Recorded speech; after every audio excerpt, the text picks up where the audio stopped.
You're traveling through another dimension, a dimension not only of sight and sound, but of morality. A journey into a wondrous land whose boundaries are that of imagination. That's the signpost up ahead. Your next stop, the Ethics Zone.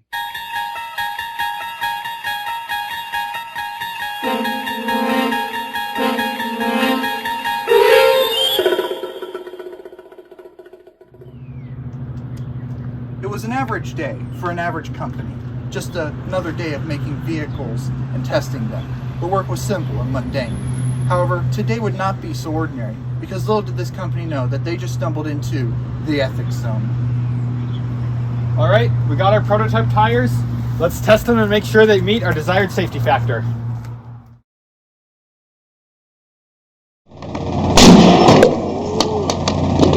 No! Jerry! Well, that wasn't supposed to happen. Maybe it was just a bad tire. Let's grab some more and try it again. Hey, Jerry! Nope. Someone else grab some tires.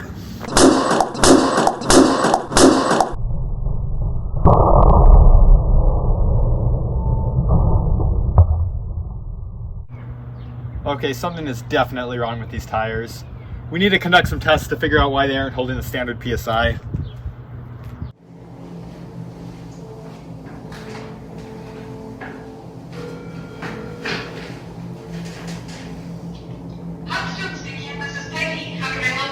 Hey Peggy, this is Steven from Toyota. I was wondering if I could ask you a question about the tires you sold us.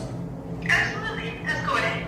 A lot of the tires we recently bought from you have been failing at a lower PSI than we would have liked, and after analyzing the tires, it seems the inner lining was significantly thinner than we expected. Well, that doesn't seem quite right. I will contact your managers right away and send you tires with the correct specifications. Thank you for contacting Constantine. It must have been an error with the manufacturer. No worries. Thank you. Have a nice day.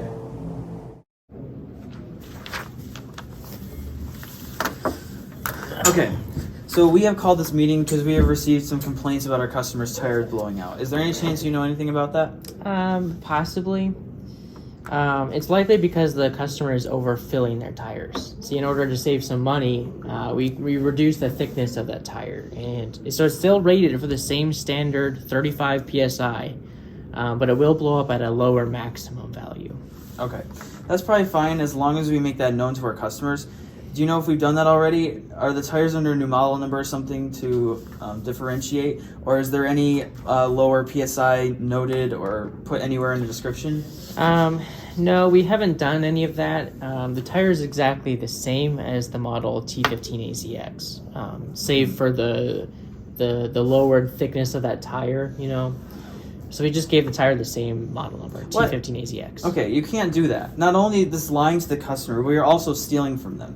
They pay for a certain amount of material, but we're giving them less than what they're paying for. Furthermore, do we not care about customer safety? We know that some of these customers overinflate their tires, as you've been saying, and we should make this known to the customers because for their own safety. No, the tires are essentially the same, and the safety of the customer is in their own hands. They should know that the standard tire pressure is 35 psi. If they go over that, that's their fault. The decision is final. This makes us the most money. Are you so utilitarian that you would risk the safety of human life for the acquisition of a few dollars, pennies that any customer would pay for their own safety? Should we not recall the tires? The tires are safe. There's no need to recall the tires that we've already produced and sent out. At this point, if the customer is injured by overinflating their tires, it's their fault. We're a company. Our job is to make products, give those products to customers, and to make money off of it. Come on, Roddy. There's an old saying that goes, dishonest money dwindles away, but whoever gathers money little by little makes it grow. We don't need to short our customers for their fraction of the cost. We will still make good money on the tires as they are. This is not a big deal, George. So what if we change the tire specifications? Look, we pay less, we get more out of it, and the customer doesn't know the difference. There's no hazard in the product beyond the customer's irresponsibility. Okay, but you forget that we are not made to be greedy. Proverbs 1:19 says that such are the ways of everyone who is greedy for unjust gain. It takes away the life of its possessors. We don't live in a supernatural world, George. This is simply an opportunity to save material and money without changing the specification altogether. Recalling it will be a nightmare. and changing the part numbers and the specs is just way too expensive. I've already said that this decision is final. And so, although George and Rodney did not see eye to eye, the decision was made. Nevertheless, it is a new day for Rodney as he heads home from work.